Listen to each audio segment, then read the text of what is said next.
स्वागत है मेरे प्यारे मित्रों। तो हम सब कहानी को आगे बढ़ाते हैं और आज कहानी में देखेंगे मास्टर होंग अंकल फैन के पीछे आकर खड़े होते हैं और कहते हैं कि मुझे पता ही था कि फैन ये तुम हो। अंकल फैन भी कहते हैं कि मुझे भी पता था होंग तुम जरूर आओगे। मास्टर होंग कहते हैं कि फैन मैं तैयार हूँ तुमसे शादी करने के लिए और मैं तुम्हारे सामने हाथ जोड़ करके कह रहा हूँ कि ये सब रोक दो।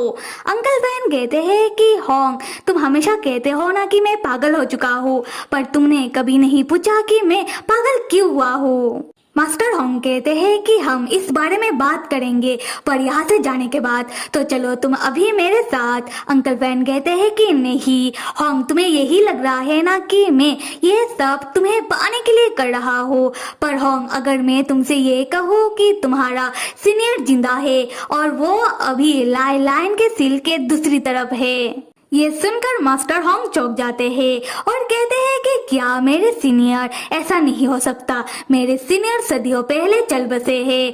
तब अंकल फैन कहते हैं कि नहीं ये तो लोगों का मानना है, पर तुम्हारा सीनियर अभी भी जिंदा है। पर तुम फिक्र मत करो, मैं तुम्हें दूसरी तरफ नहीं जाने दूंगा, पर तुम फिर भी अपने सीनियर से मिलने के लिए तैयार रहना। और होंग तुम्हें तो पता ही है कि लाइन का सील टूटने के बाद उसे दो तरीके से ठीक किया जाता है, एक बाहर से और एक अंदर से। तब हम मास्टर होंग को देखते हैं जो बिना कुछ कहे वहां से जाने लगते हैं, मन ही मन सोचते हुए कि ये आदमी पागल हो चुका है, इससे बात करना ही बेकार है, मुझे जल्दी डोडो और तैन के पास पहुंचना होगा।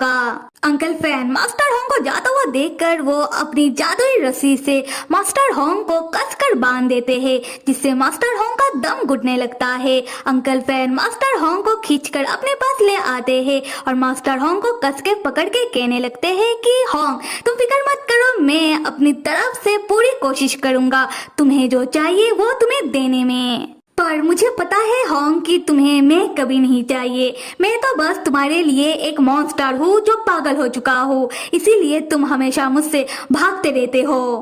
खैर जाने दो, इस बार मैं पूरी कोशिश करूंगा तुम्हारी इच्छा को पूरा करने में। हम मास्टर होंग को देखते हैं जो मन ही मन सोच रहे थे कि ये आदमी करना क्या चाहता है। अंकल फैन कहते हैं कि होंग तुम यही सोच रहे हो ना कि मैं करना क्या चाहता हूँ, फिक्र मत करो तुम्हें जल्दी ही पता चल जाएगा।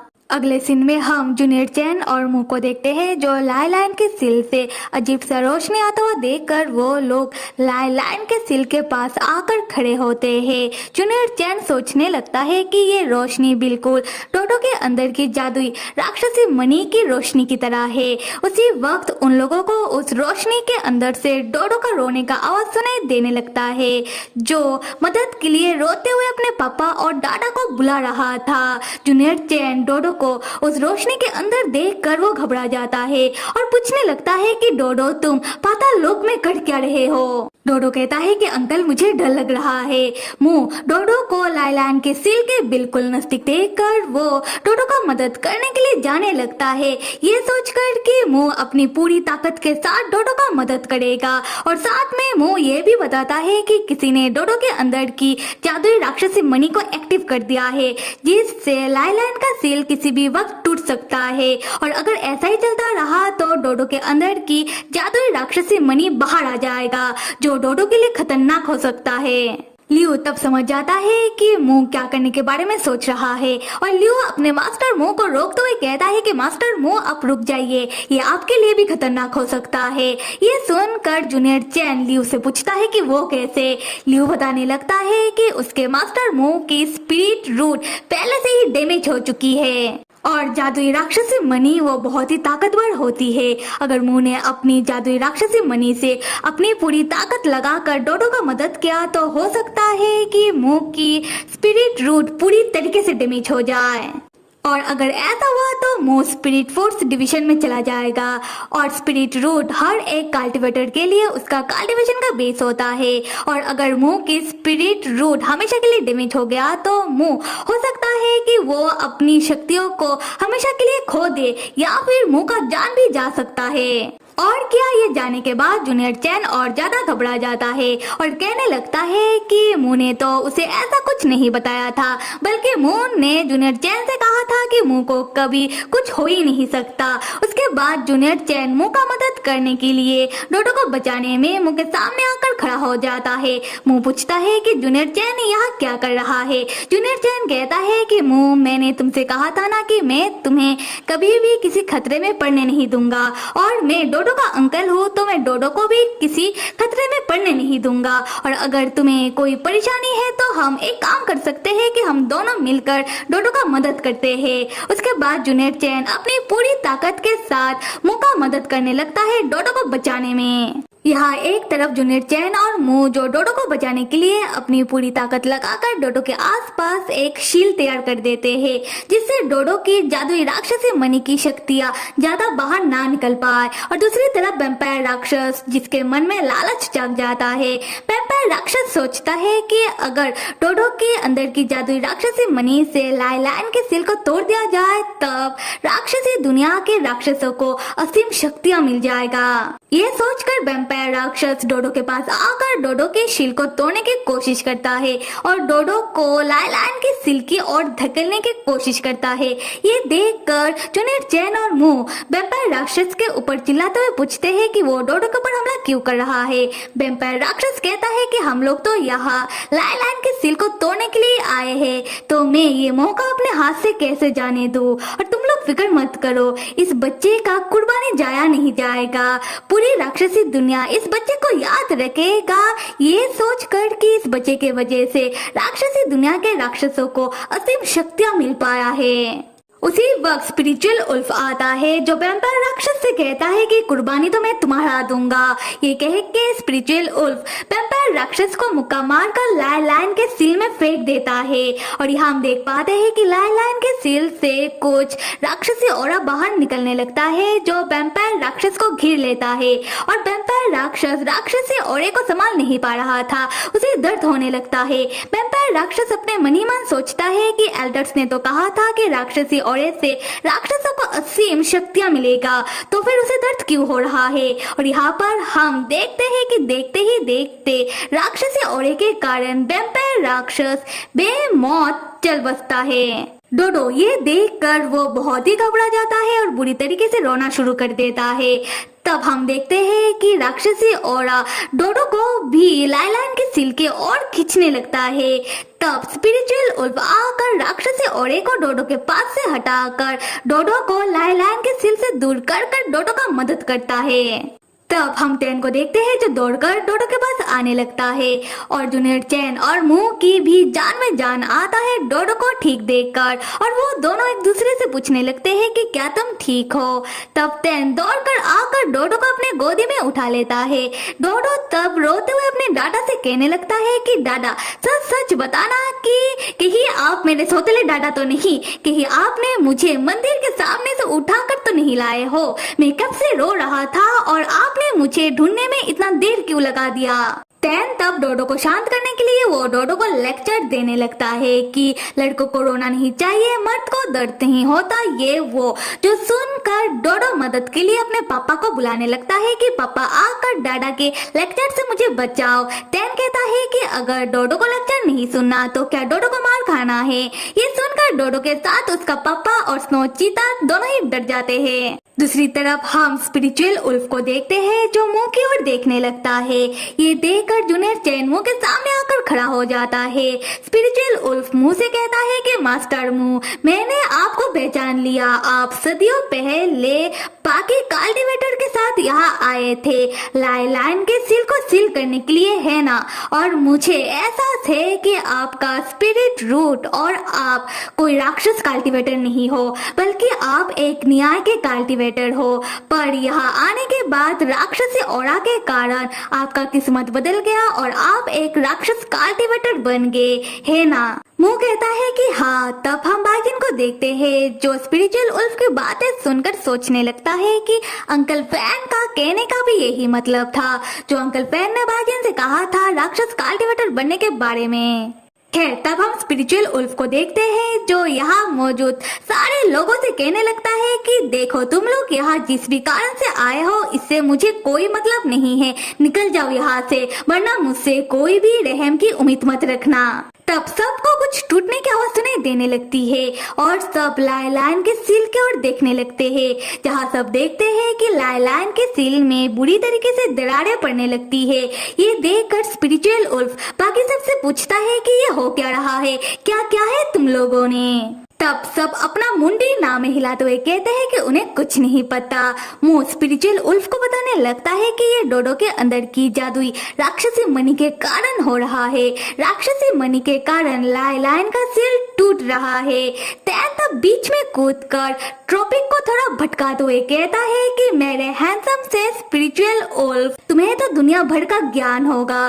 तुम्हें तो पता ही है कि लायलान का सिर अगर टूट जाएगा तब उसके अंदर से राक्षसी और बाहर निकल आएगा, तो तुम हमें बताओ कि सील को दोबारा सील कैसे करते हैं। स्पिरिचुअल उल्फ तब परेशान होने लगता है और तैन को बताता है कि लायलान की सील को सील दो तरफ से करना होता है, एक सील के बाहर से और एक लायलान के सील के अंदर से।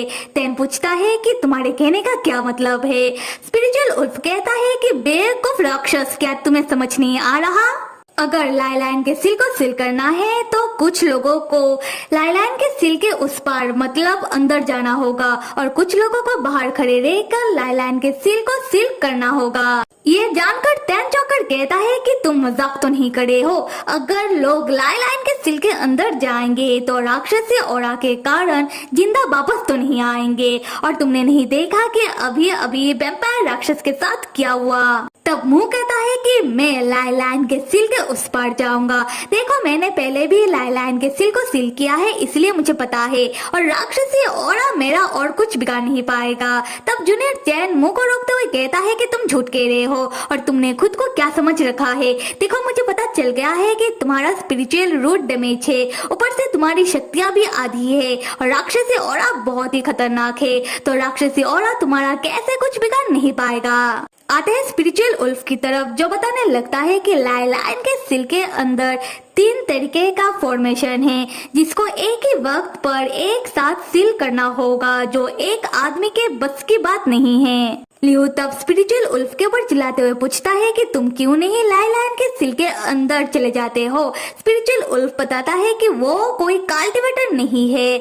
स्पिरिचुअल उल्फ एक स्पिरिचुअल डिवाइन बीस्ट है और सारे स्पिरिचुअल डिवाइन बीस्ट का काम है कि लायलान के सिल के बाहर रहकर लायलान के सिल को गार्ड करे और किसी को भी सिल के नजदीक ना आने दे और ना ही सिल को तोड़ने दे। और अभी जो लायलान का सिल टूट रहा है तो किसी भी वक्त सारे स्पिरिचुअल बीस्ट यहाँ आ सकते हैं, उसके बाद कोई भी यहाँ से वापस नहीं जा पाएगा। तब हम देखते हैं कि लायलान की सिल का दरार और बढ़ रहा था और दरार में से बहुत सारी राक्षसी औरा बाहर निकल रहा था। ये देखकर स्नो चीता दौड़कर राक्षसी औरे के पास जाने लगता है। तब तैन स्नो चीते को रोकने लगता है कि स्नो चीता लायलान के सिल के नजदीक ना जाए। हम स्नो चीते को देखते हैं जो दरार से राक्षसी औरा बाहर निकल रहा था। उन सारी राक्षसी औरे को स्नो चीता मजे से खा लेता है। ये देखकर तैन दंग रह जाता है और मुंह तैन को बताता है कि स्नो चीता एक एंशियंट स्नो चीता है, इसलिए स्नो चीते के अंदर रहस्यमय शक्तियां है और स्नो चीते की शक्तियों से राक्षसी औरे को कम किया जा सकता है और समय आने पर स्नो चीता राक्षसी औरे को खा भी सकता है। इससे स्नो चीते को कोई फर्क नहीं पड़ेगा। ये जानकर तैन सोचने लगता है कि मैं तो बेकार ही गधे से स्नो चीते के बारे में फिक्र कर रहा था। उसके बाद मुंह जूनियर चैन को बताने लगता है कि लायलान के सिल के अंदर उसे और 2 कल्टिवेटरों की जरूरत है सिल को दोबारा सील करने में, और साथ में अगर स्पिरिचुअल स्नो चीता भी उन लोगों के साथ लायलान के सिल के अंदर जाएगा तो वो लोग कुछ समय के लिए सुरक्षित रह पाएंगे। जूनियर चैन पूछता है कि अगर उसने लायलान के सील को अंदर से सील कर दिया तो वो भी तो सील के अंदर फंस जाएगा, वो बाहर कैसे निकलेगा। ये सुनकर मुंह कहता है कि जूनियर चैन तुम भूल रहे हो, मैं पहले भी पाताल लोक में आ चुका हूँ और इस लायलान के सील को मैंने ही सील किया था, इसलिए मुझे पाताल लोक का हर एक रास्ता मालूम है। मैं किसी तरीके से बाहर जरूर निकल आऊंगा। और देखो जूनियर चैन, तुम फिक्र मत करो, मेरा ऐसे भी लाइलाइन के सिल के अंदर जाना जरूरी है और इसके पीछे मेरा अपना कारण है। तब जूनियर चैन मन ही मन सोचने लगता है कि हाँ सही है, मैं समझ रहा हूँ, तुम्हें तुम्हारा राक्षसी मनी और अपनी शक्तियों को दोबारा सही करने के लिए लाइलाइन के सिल के उस पार जाना होगा। उसके बाद जूनियर चैन मुंह से कहता है कि मुझे भी तुम्हारे साथ आना है। मुंह जूनियर चैन को मना कर देता है। तब हम बाजिन को देखते हैं जो डोडो को अपने गोदी में लिए जूनियर चैन और मुंह की बातें बहुत ही ध्यान से सुन रहा था। दूसरी तरफ हम तैन को देखते हैं जो बहुत सोचने के बाद बाजिन के पास आकर कहता है कि बाजिन देखो, मैं एक राक्षस कल्टीवेटर हूँ, इसीलिए मेरे अंदर भी थोड़ा बहुत राक्षसी ऑरा है, तो मैं लाइन के सिल के अंदर जाऊंगा सिल को सील करने के लिए। मुझे राक्षसी औरे से कुछ नहीं होगा और तुम डोडो को लेकर यहाँ से निकल जाओ और मेरे डोडो का ध्यान रखना। बाजिन तैन की बातों से चौंक जाता है। फिर बाजिन तैन से मजाकिया हुए में कहता है कि ओ मेरे तैन, तुम्हें लाइलाइन के सिल के अंदर जाना है, अगर तुम जिंदा वापस आ गए तो क्या तुम मुझसे शादी करोगे? ये सुनकर तैन भी चौंक जाता है। फिर तैन शर्माते हुए कहता है कि हाँ बाजिन, मैंने तुमसे वादा किया है ना कि मैं तुमसे शादी करूंगा, तो जरूर मैं तुमसे शादी करूंगा। तब डोडो कहता है कि मुझे भी शादी करना है, पापा और दादा आप दोनों मेरे लिए भी किसी को ढूंढो। पर उसके पापा और दादा डोडो को बिरेर के अंदर कैद कर लेते हैं, जिससे डोडो को बाहर कुछ दिखाई नहीं दे रहा था। डोडो कहने लगता है कि मुझे कुछ दिखाई क्यों नहीं दे रहा? पापा और दादा, क्या आप दोनों मेरे लिए किसी को ढूंढ रहे हो या फिर नहीं? बाजिन तब तैन से कहता है कि तैन कहो ना, तुम्हें मुझसे प्यार है। तैन कहता है कि तुम ऐसा क्यों कह रहे हो? देखो मुझे समझ आ रहा है। बाजिन तुम फिक्र मत करो, मैं तुमसे वादा करता हूँ कि मैं सही सलामत तुम्हारे पास वापस आ जाऊंगा। बाजिन तब तैन को किस करने लगता है। तैन सोचता है कि ये आदमी तो किस करने में भी मुझसे टॉप कर रहा है। खैर तब हम देखते हैं कि बाजिन चुपके से तैन के पास से पाताल लोक की रास्ते को याद करने वाली तिलस्मान ले लेता है और मनी मन कहता है कि तैन में उस दिन का बेसब्री से इंतजार करूंगा जब हम दोनों धूमधाम से शादी करेंगे। तब तैन को पीछे से आवाज सुनाई देने लगता है लियू की, जो रोते हुए कह रहा था कि मास्टर मुंह आप रुक जाइए, मैं रास्ते को याद करने वाला तिलस्मान का इस्तेमाल नहीं करना चाहता। और जूनियर चैन मुंह को डांटते हुए कह रहा था कि कमीने मुंह, तुमने हमारे साथ क्या किया है, हम हिल नहीं पा रहे हैं और मैंने तुमसे कहा है ना कि मैं भी तुम्हारे साथ आऊंगा। तैन तब देखता है कि वो भी हिल नहीं पा रहा, उसका पैर जम गया है। तैन बाजिन से पूछता है कि तुमने क्या किया? तब तैन पाता है कि बाजिन तैन के ऊपर रास्ते को याद करने वाली तिलस्मान का इस्तेमाल कर देता है और पाताल लोक के रास्ते को याद करने वाली तिलस्मान इस्तेमाल करने से लोग खुद ब खुद पाताल लोक से बाहर निकल जाते हैं। खैर तैन तब बाजिन का हाथ कस के पकड़ लेता है। बाजिन तैन से कहता है कि तैन तुम मेरा इंतजार करना।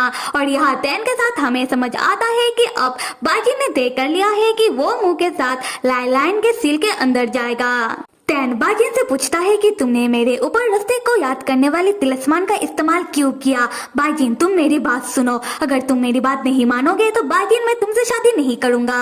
तब तिलस्मान के कारण लियू, जूनियर चैन, डोडो और तैन हवा में उड़ने लगते हैं और खुद ब खुद पाताल लोक की बाहर की ओर खींचने लगते हैं। खैर उसी वक्त तैन के दोनों दोस्त भी वहाँ आते हैं और तैन से पूछते हैं कि चल क्या रहा है। तैन कहता है कि क्या तुम दोनों को दिखाई नहीं दे रहा? बाजिन ने रास्ते को याद करने वाले तिलस्मान का इस्तेमाल किया है। बाजिन तब तैन से कहता है कि तैन मेरी ओर देखो, मैं तुमसे वादा करता हूँ कि मैं 100 साल के अंदर तुम्हारे पास वापस लौट कर आऊंगा, उसके बाद हम दोनों शादी करेंगे। अगर मैं वापस नहीं आऊंगा तो हम दोनों शादी कैसे करेंगे, है ना?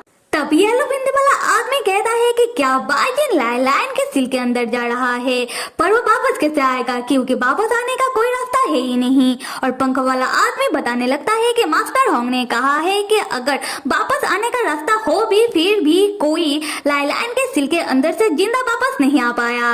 लो कर लो बात, ये सुनकर लियू जोर जोर से रोना शुरू कर देता है और अपने मास्टर मुंह से कहता है कि मास्टर मुंह ने कहा है उन्हें वापस आने का रास्ता पता है, तो उन लोगों को वापस आना ही होगा। तब जूनियर चैन भी रोने लगता है।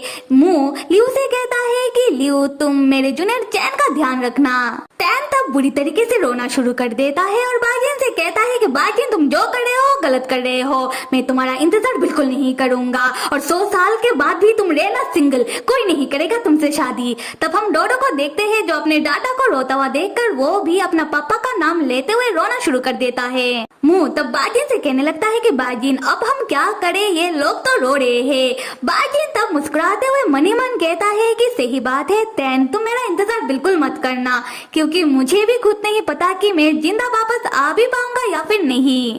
तब तैन के साथ बाकी सब तिलिस्मन के कारण पाताल लोक से बाहर खींचे चले जाते हैं और पाताल लोक में रह जाते हैं स्नो, चीता, बाजिन और मुंह बाजिन से कहने लगता है बाजिन कहीं तुम अपना किस्मत तो बदलना नहीं चाहते हो, कहीं तुम मेरे जैसे राक्षस कल्टीवेटर तो नहीं बनना चाहते हो। बाजिन कहता है कि मैं तुम्हारी जैसा नहीं हूँ। मुंह कहता है कि हाँ मुझे पता है और मैं जो भी कर रहा हूँ ये मैं खुद को जिंदा रखने के लिए कर रहा हूँ और मुझे पता है कि तुम जो कर रहे हो वो तैन के लिए कर रहे हो। बाजिन तुम वाकई में एक अच्छे पति हो। दूसरी तरफ हम दूर खड़े हुए अंकल फैन को देखते हैं जिन्होंने मास्टर होंग को कस के पकड़ रखा है। अंकल फैन मास्टर होंग से कहते हैं कि लो भाई अब खेल हुआ खत्म, पैसा हुआ हजम। होंग तुम्हें अब फिक्र करने की कोई जरूरत नहीं है क्योंकि तैन और डोडो के साथ बाकी सब ठीक है और मैं अब तुम्हें आजाद कर दूंगा, तुम भी यहाँ से वापस लौट जाना। होंग मुझे पता है कि तुम तुम्हारे सीनियर को लेकर मुझसे नाराज हो, तो मैं अब तुम्हारे सीनियर को तुम्हें वापस लौटाकर सब सही कर दूंगा और तुम समझ लेना कि तुम्हारा सीनियर मेरी तरफ से हमारी शादी का तोहफा है। उसके बाद अंकल फैन भी लाइन के सील के पास जाने लगते हैं मास्टर होंग से ये कहते हुए कि होंग तुम मेरा इंतजार करना और भागकर तुम कहीं नहीं जा पाओगे, इस बात को याद रखना क्योंकि तुम सिर्फ मेरे हो। फिर अंकल फैन चले जाते हैं और पीछे से मास्टर होंग मन ही मन कहने लगते हैं कि फैन तुम वापस आओ, एटलीस्ट ये तो बताओ कि तुम करने क्या वाले हो। उसके बाद अंकल फैन बाजिन के पीछे आकर खड़े होते हैं। बाजिन अंकल फैन को देखकर चौंक कर कहता है कि अंकल फैन आप। अंकल फैन कहते हैं कि बेटे मुझे पता ही था कि तुम मुझे निराश नहीं करोगे। फिर हम देखते हैं कि बाजिन अपने स्नो चीते के ऊपर बैठकर अंकल फैन और मुंह के साथ लाइन के सिल के अंदर चला जाता है। यहाँ से समय बीतना शुरू होता है और हमें बताया जाता है कि लाइन के सील को दोनों तरफ से ही सील कर दिया गया है और अब से पाताल लोक के अंदर जाना सबके लिए ही वंचित है, मतलब कोई भी पाताल लोक के अंदर नहीं जा सकता और एल्डर्स जो भी करना चाहते थे वो सच सबके सामने आ गया है और पाताल लोक के अंदर ही हिस्सा राक्षसी ऑरा से भरा हुआ है। कोई भी नॉर्मल कल्टीवेटर पाताल लोक के अंदर बच नहीं सकता।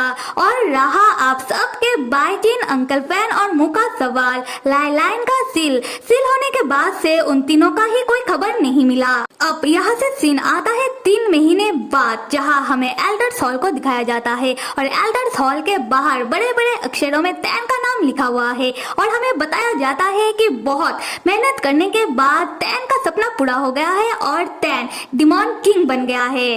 हम एल्डर्स हॉल के अंदर डिमॉन किंग के सिंहासन में तैन को बैठा हुआ देखते हैं जो बहुत ही इरिटेट होकर तीनों एल्डर्स से कह रहा था कि ये सेरेमनी कब खत्म होगा, जल्दी कीजिए।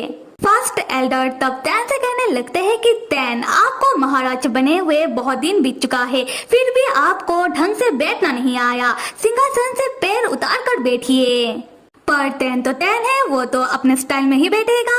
खैर फर्स्ट एल्डर तब अपने महाराज को महाराज होने की बहुत लंबा चौड़ा नियम कानून के बारे में बताने लगते हैं। उसके बाद वो तैन को राक्षसी दुनिया के बारे में बहुत सारी बातें बताने लगते हैं और आखिर में फर्स्ट एल्डर तैन को बताते हैं कि तैन जो अब महाराज बन गया है तो तैन को बहुत सारे लोगों से मिलना जुलना पड़ेगा, पर आप तो महाराज हो इसलिए आप सिर्फ हायर क्लास लोगों से ही मिलना, लोअर क्लास लोगों से मिलने की कोई जरूरत नहीं है। ये सुनकर तैन खड़ा हो जाता है और कहने लगता है कि फर्स्ट एल्डर आप जो भी कह रहे हो सही कह रहे हो, पर मैं तो महाराज हूँ और राजा के लिए अपना प्रजा एक समान होता है, वो चाहे हायर क्लास हो या फिर लोअर क्लास, और मैं नहीं चाहता कि लोग मुझे कोई ऐसा राजा समझे जो लोगों में भेदभाव करता हो। उसके बाद तैन जाने लगता है ये कहते हुए कि फिलहाल मेरा किसी से भी मिलने का मन नहीं कर रहा। तब पीछे से फर्स्ट एल्डर तैन को रोकने लगते हैं, ये कहते हुए कि महाराज आप ऐसे नहीं जा सकते हो, सेरेमनी अब तक खत्म नहीं हुआ। और एक और एल्डर्स तैन को रोकने लगते हैं, ये कहते हुए कि महाराज आप अपना काम कब शुरू करोगे, और कल्टीवेशन कमेटी भी आपके बारे में ही पूछ रही थी। तब तैन एल्डर्स से कहता है कि एल्डर्स मुझे आपके ऊपर यकीन है कि आप सब कुछ संभाल लोगे। और तैन जैसे ही जाने लगता है, पीछे से तीनों एल्डर्स तैन के बारे में बात करने लगते हैं, जहां फर्स्ट एल्डर कहते हैं कि मैं तैन को बहुत समय से जानता हूँ, तैन ने बहुत मेहनत करने के बाद वो डिमोन किंग बना है, फिर भी वो खुश क्यों नहीं लग रहा। तब एक और एल्डर्स बताते हैं कि हमारे महाराज खुश कैसे होंगे, क्या आपको पता भी है कि हमारे महाराज पूरे दिन भर फॉरबिडन ग्राउंड के पाताल लोक के द्वार के सामने पड़े रहते हैं, उधर ही सोते हैं और बाजिन के आने का इंतजार करते रहते हैं और अपने घर तक नहीं जाते हैं। और आज भी वो सभा में इसलिए आए हैं क्योंकि सिर्फ आज सेरेमनी था। उसके बाद तीनों एल्डर्स को तैन के लिए बुरा लगने लगता है और वो तीनों आपस में बात करते हैं कि अब तो पाताल लोक की राक्षसी ओरा भी कम हो रहा है, पर हमें नहीं लगता कि बाजिन के साथ जो भी लाइन के सील के उस पार गए हैं वो लोग अभी तक जिंदा होंगे। उसके बाद वो तीनों एल्डर्स एक साथ सोचने लगते हैं कि कहीं बाजिन जिंदा हुआ और वो वापस आ गया तो हमारे महाराज कहीं 100 सालों तक शादी ना करने वाली नियम को तोड़ ना दे। और यहाँ हम देखते हैं कि तैन तीनों एल्डर्स की सारी बातों को सुन लेता है पर कुछ कहता नहीं और चुपचाप वहाँ से जाने लगता है। तो फिर मेरे प्यारे मित्रों, अगर मेरा एक्सप्लेनेशन पसंद आ रहा है तो लाइक, सब्सक्राइब और कमेंट करना तो बिल्कुल भी मत भूलिएगा। Till then stay with me and see you.